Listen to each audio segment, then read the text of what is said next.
welcome to another episode of Wrenchie. We'll be working on the 2012 Ninja and we'll be replacing the clutch on her today.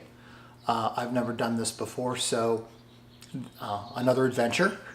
I've got the service manual, I've read that. It seems pretty straightforward.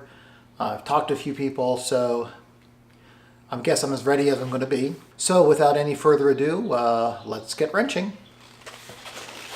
Going to need to remove the fairing.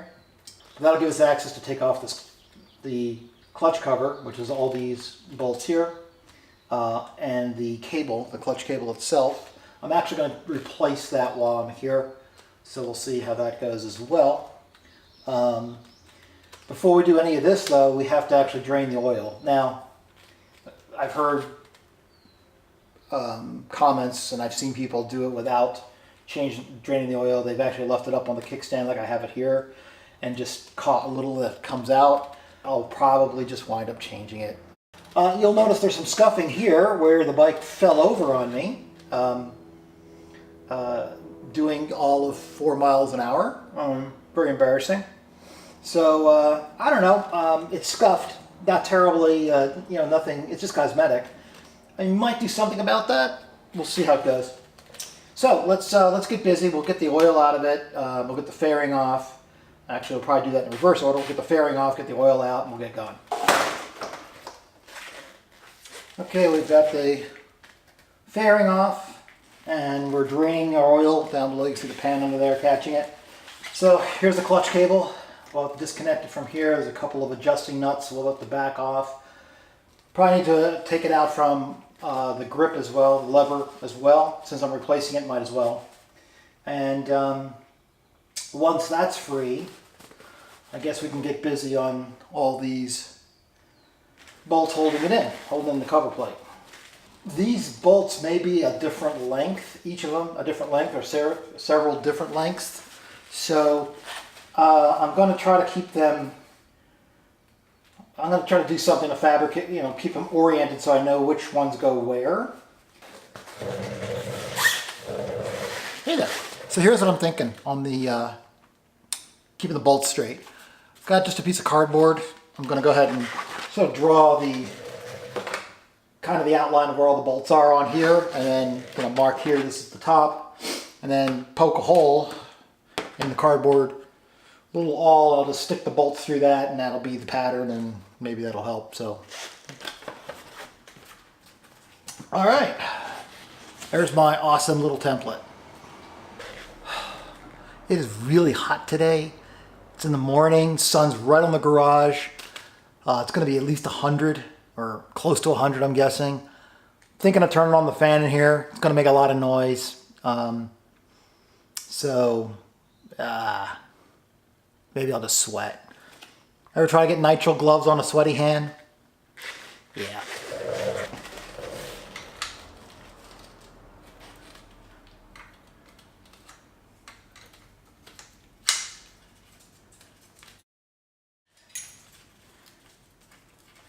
So I'm backing off.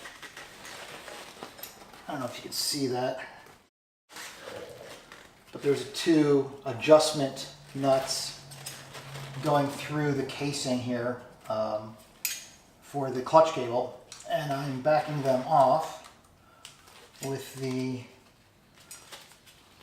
assumption here that I am going to get slack, so I get the cable out. Hey, I wanted to just take a second and show you this new tool I talked about. No one gives me tools, so I assure you. I have to pay for myself. And as such, I bought myself a new electronic torque wrench. It is an ACDelco. Yes, I wanted a snap-on. Why? Who doesn't? $495 for a snap-on version of this. I just can't afford it, can't justify it. So this one had some good user reviews. I'll let you know how it goes. It is electronic. It does have an LCD screen. The on-off. It's not backlit like this, like the snap-on, so it's a little hard to see. But you get audible and vibrating clues as to when you're approaching your torque. It has different settings. Let's see. It is Newton meters, inch pounds, foot pounds, and kilogram centimeters. So it's got it all.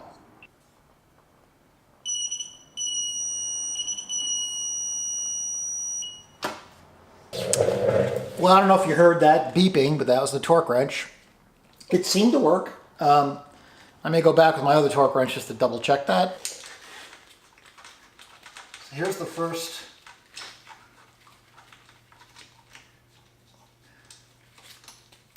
bolt. And it's just a bolt. So that came out of, so here's the top, here's the first one. That's holding my idle adjustment there on a little bracket. So this one came out just after that. I'm putting it in that hole.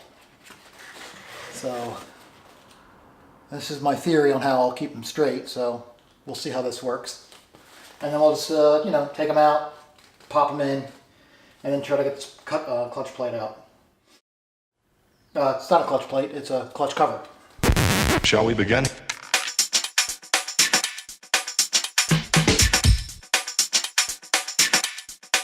Let's begin now.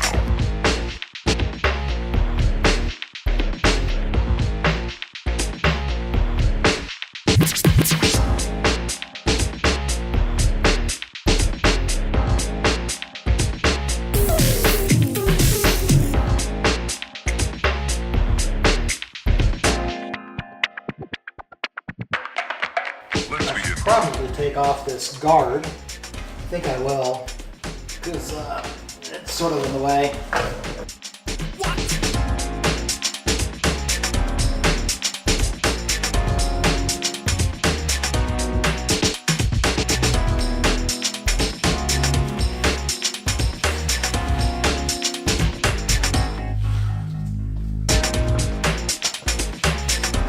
Now, I know there's a couple of dowel pins in here somewhere, not sure, and I think it's held up on those, so I want to be really careful not to torque it, break those, or do something stupid like that. So I am trying to take my time here, unlike usually.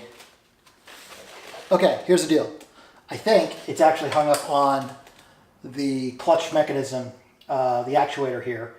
You have to rotate this to the back of the bike. And I can't quite get it there because it's still connected to the clutch lever. So let me undo that and we'll try this again. Maybe that's what it's hung up on. Okay, so loosen the clutch cable from up above so it's totally loose there. See, now I can move it tremendously. Let's see if that makes any difference.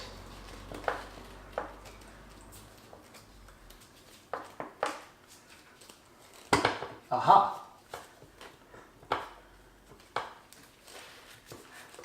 Let's see if I actually get this cable out now. I can see the whole thing. Alright, so now the clutch cable is actually detached.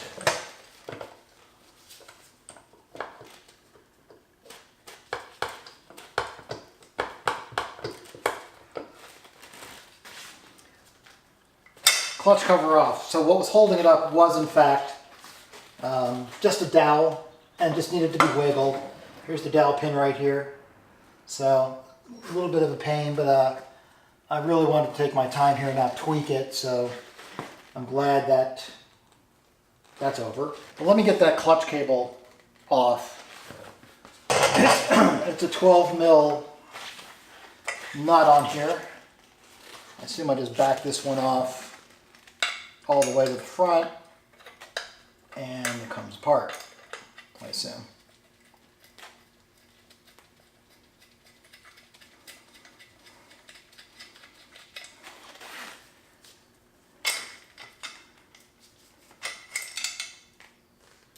Yeah, I was right.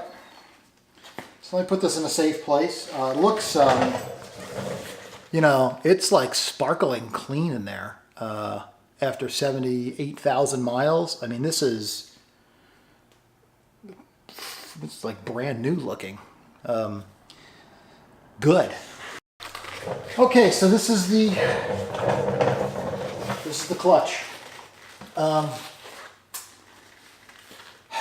there are 5 bolts holding the springs in, and this plate that goes on top. That'll all come off, exposing the clutch plates and the steel plates in between them. It's a whole sandwich of stuff in there.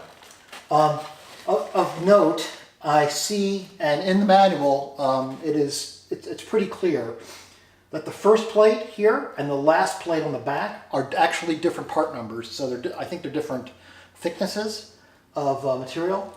Number one, so we have to make sure we don't confuse those.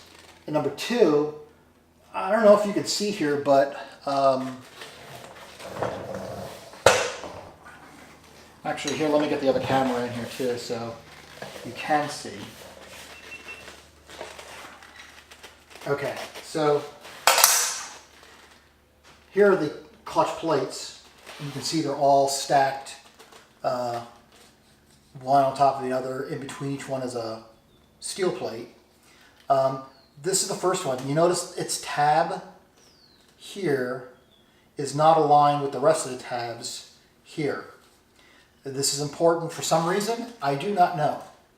But the manual is pretty explicit about the positioning on this one.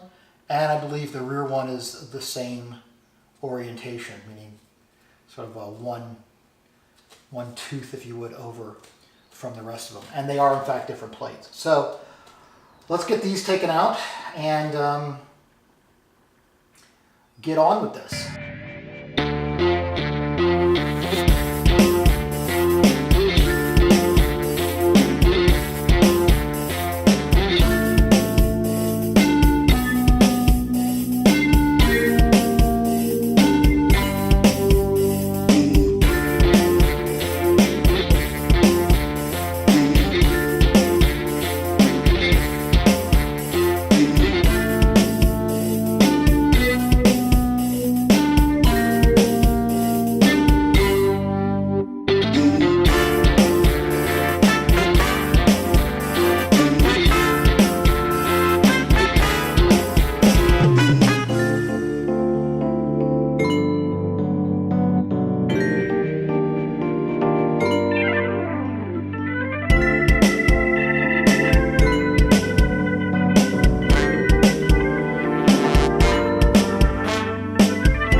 All of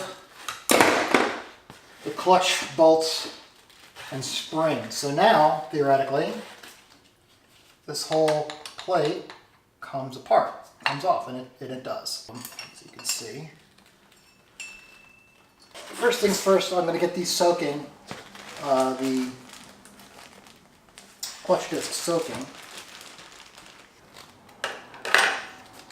Yeah, these are genuine Kawasaki OEM parts. Just as I'm looking at these, I noticed that, sorry, so you can see this. Let me see if I can align it. I feel like it's a Rubik's Cube right now. But they all, I think they all, yeah, they all have a green tab. I'll show you. Oh, a green tab. One green tab. We'll see what the other plates have. The two odd ones.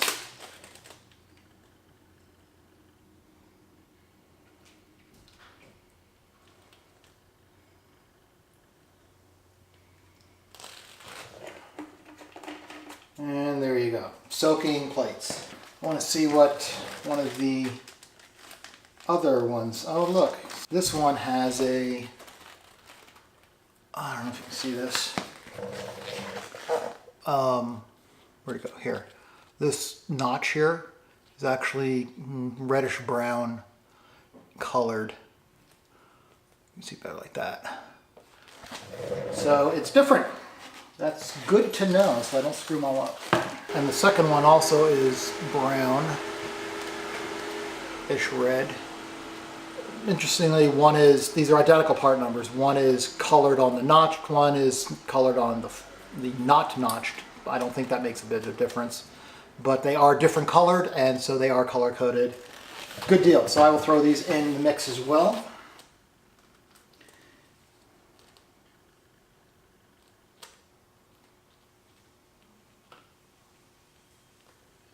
Good. So let's get the old plates off. Yeah. I'm going to look for those color coatings here.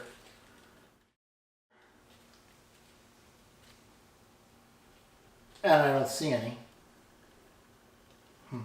Guess the factory guys know what they're doing. I'm just going to hold them right here in the sequence. I've taken it off, giving it a turn, and just putting them on just so I have them in a whole correct order here.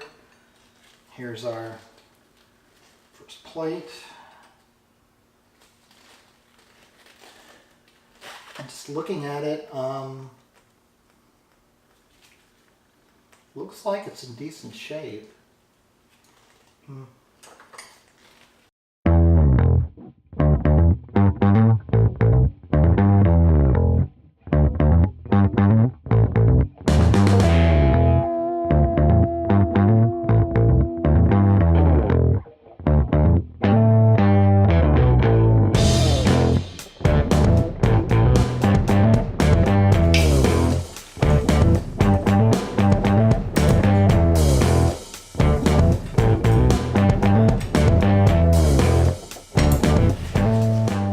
This one's got some wear.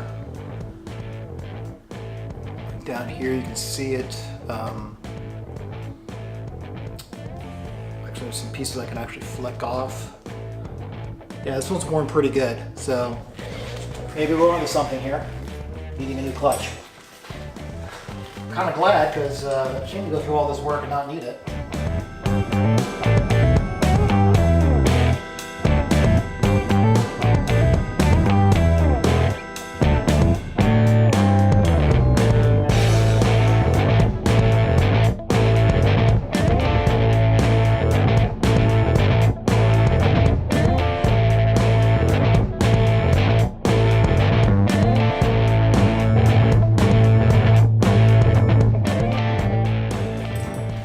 So that's it. Now, I do see, yeah, okay, here we go. This little thin, that's the last part that sells on the inside. This is the old one, and you can maybe see how it's a little bit convex. Like I said, it's a little bend to it compared to, put them right up next to each other. The new one, okay, come on guys, focus. Come on, here you go. Compared to the new one, which is not bent, convex, etc. at all. And I'm wondering if that bendy part is in fact the wear, or a culprit in my clutch performance that I'm experiencing. I wonder. So, interesting note.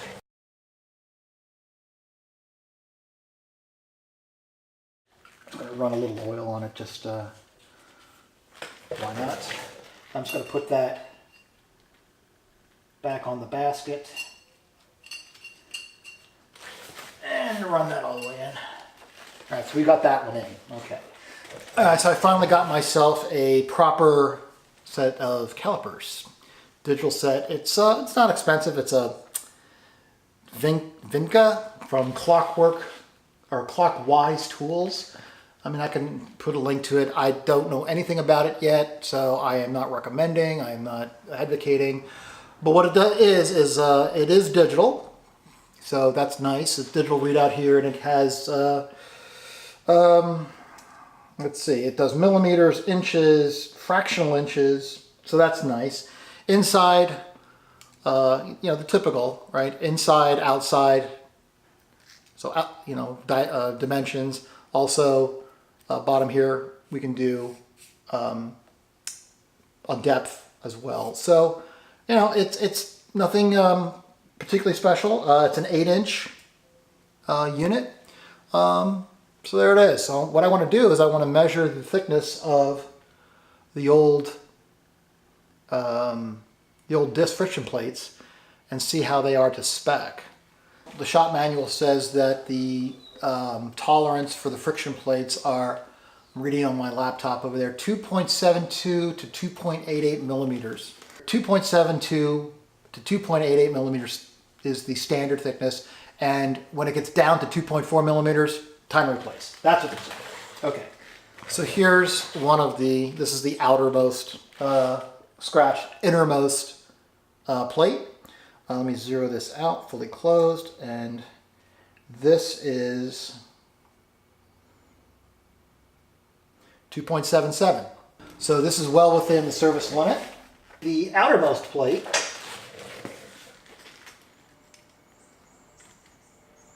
.79, 277, 275. So those are all good. And then just for fun, I'm going to grab one in the middle.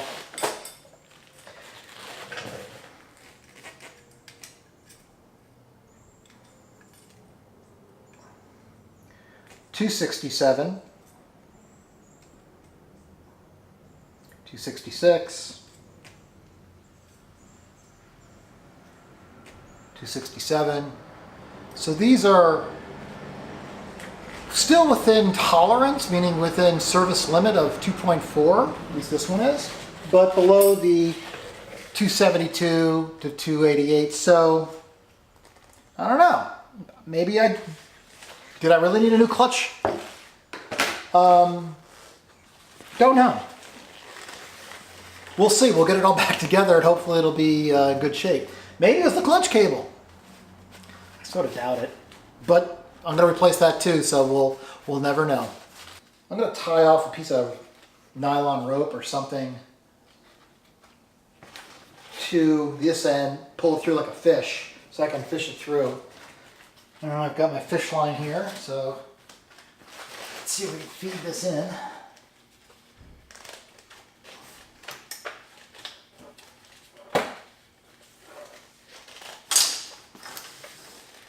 All right, so that came out.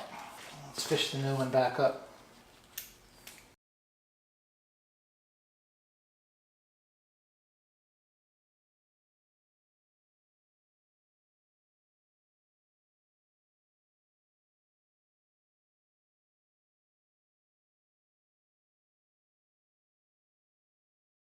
Not sure the fishing was necessary, but it definitely went back the same route that it came, so that's good. Okay, we're ready to reinstall everything. The plates have been soaking for at least 30 minutes, actually longer. I have the spring, the washer, that, you know, the thing I thought was concave looking, that's already installed. The new one is installed. And so we're ready to go ahead and install the clutch parts again. It starts with a friction plate and then goes so we go with the friction plate that's been soaking, and then the new steel plate, and then alternate back and forth. Again, we have to make sure that I put in the correct first steel friction plate.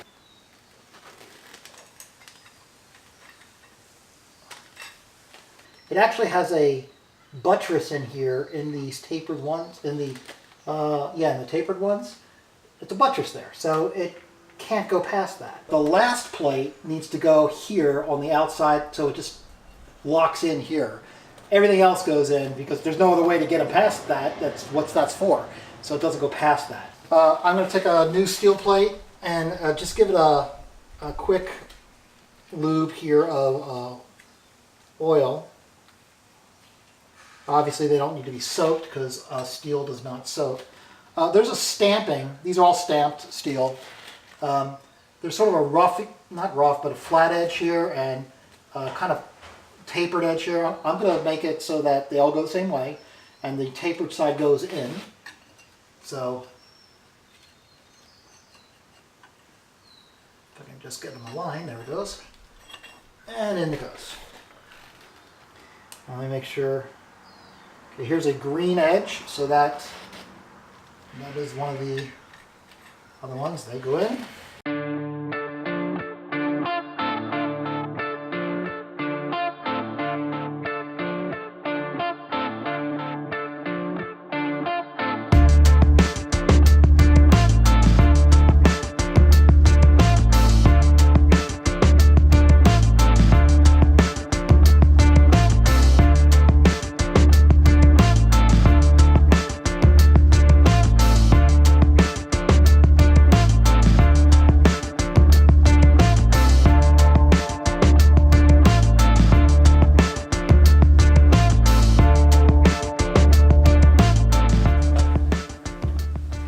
Now the last one, which is our different part number, that goes not here like the rest,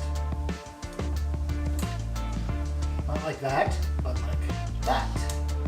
One off.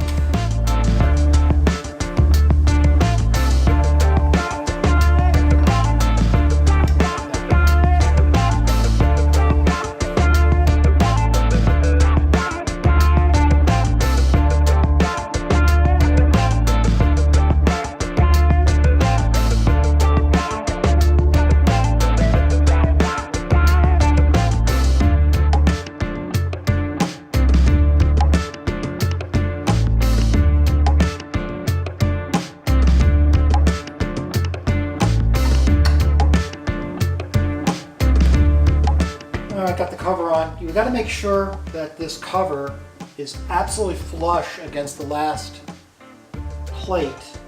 When I first put it on, it was not. It was gapped, I don't know, 1/4 inch, 1/8 of an inch. I just gave it one rotation and pulled it off. Gave it one rotation over to the next one, and bang, it's set down really nice and flush. So now I know I got it in right. But make sure that's really flush, or you got it in wrong.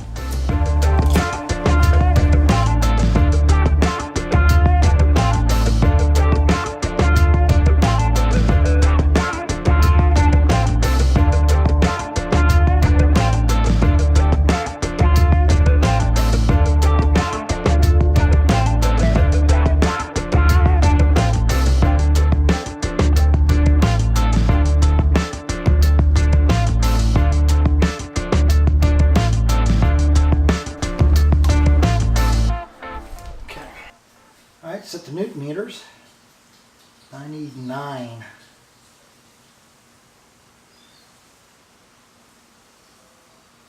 Oops.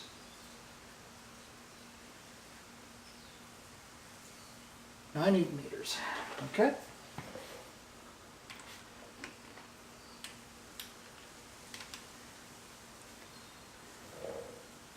Four, 6, 8. 9.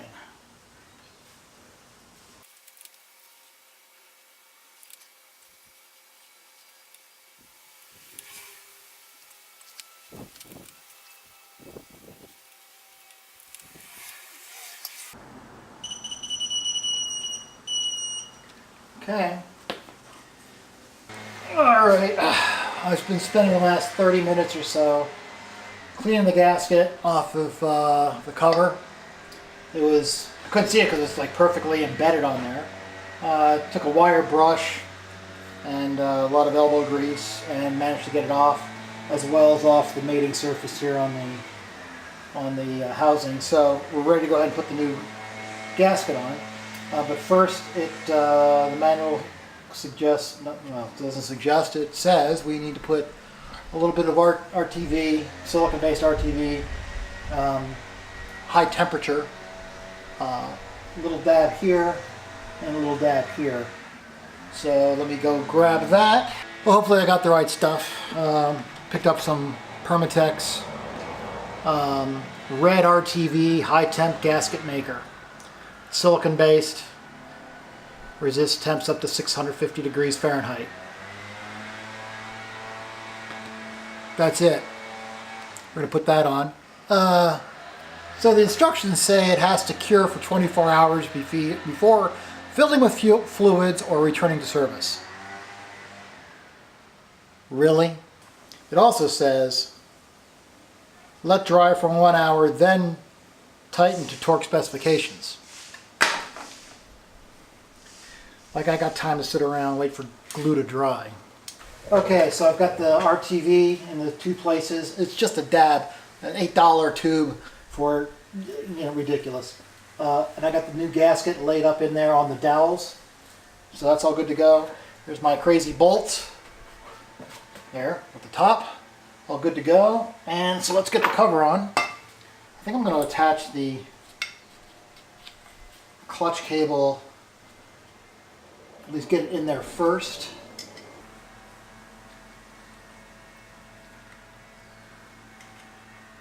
There.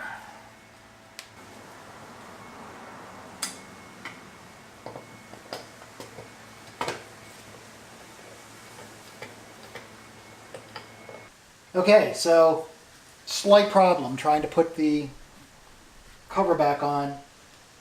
Wouldn't go on because Wrenchie had this shaft in backwards, and this little collar here, this little reduction in diameter, goes in the slot, and I couldn't figure out why it wouldn't went in, and took a look, and of course it's backwards. So I have taken it apart and reversed the shaft. That looks right. So we're going to put the springs back in, etc., etc.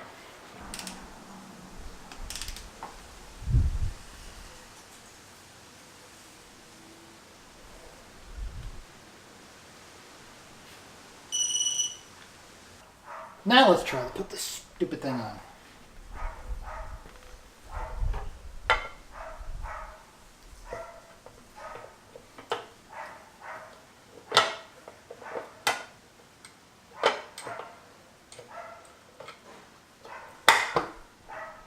That's better.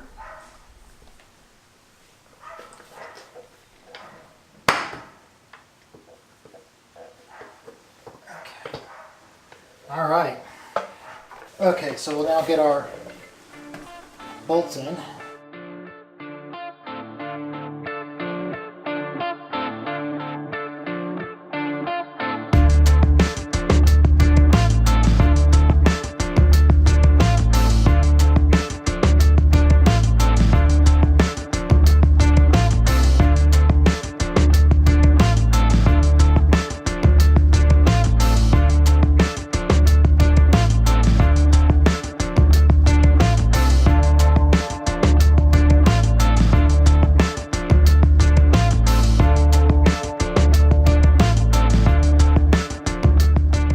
Okay, the new clutch cable is in. I need to do a little bit of adjustment on it, but as you can see, we have an actuating clutch, amazingly enough. Hey, welcome back. Well, today is the next day for me. Hopefully, same day for you. Let's review where we are and how many things I screwed up in the process and hopefully corrected. So we replaced the clutch cable. We placed all of the clutch components, which is the friction plates and the steel plates. We went to reassemble. I went to reassemble the clutch plate that goes on with the springs, and found that I had inserted the shaft backwards. Okay, so I just screwed that up. But took it all off, reversed it, put it back in. Clutch cover fits fine. What else did I not do right? This bracket I put over here, so it didn't line up. This bracket is for our heat shield. Funny thing is, it fits over these two bolts too. That I had to move, and I forgot to mount the bracket for our idle adjustment. So I reset that, torqued everything back down correctly, and that's where we are now. So our next step is to add the oil and test it out and see if it works. So let's get on that. All right.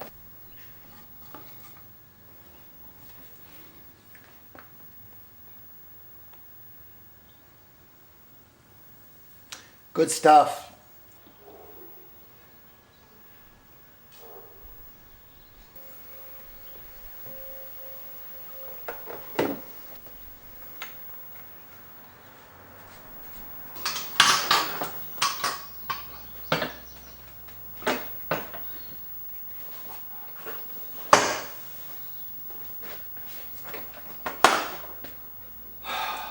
Okay, here goes.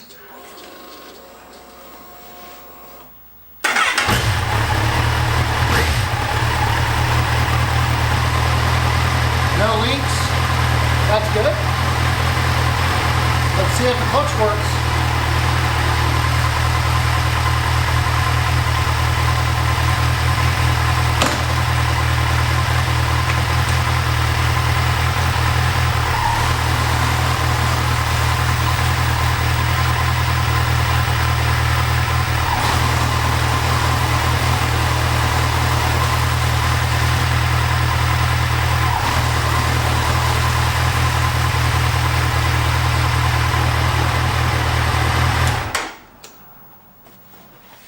It looks like we have a functioning clutch. I guess next is the road test to figure out, to find out if it's A, functioning properly, and B, solve the problem, at least the symptom, that I was experiencing before we did all this. So we take it on a road test and I'll be right back with you. So I just took the bike for a ride and the clutch works great. From stop, downshifting, upshifting, it feels great. Needs a little slack adjustment, no big deal there. But other than that, it seems like a success.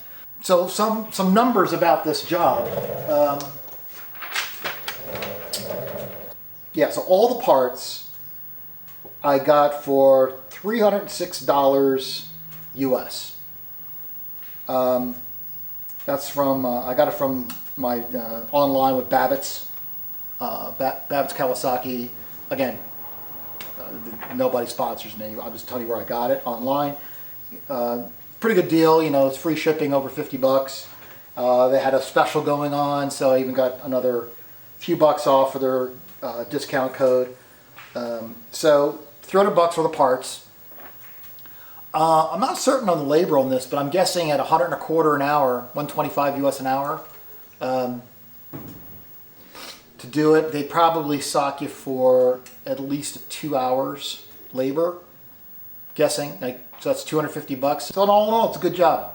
So I'm happy with it. I'll be riding it to work next week to really give it a workout, and I'll give you some feedback and updates as time goes on. So until next time, be safe out there. Keep wrenching.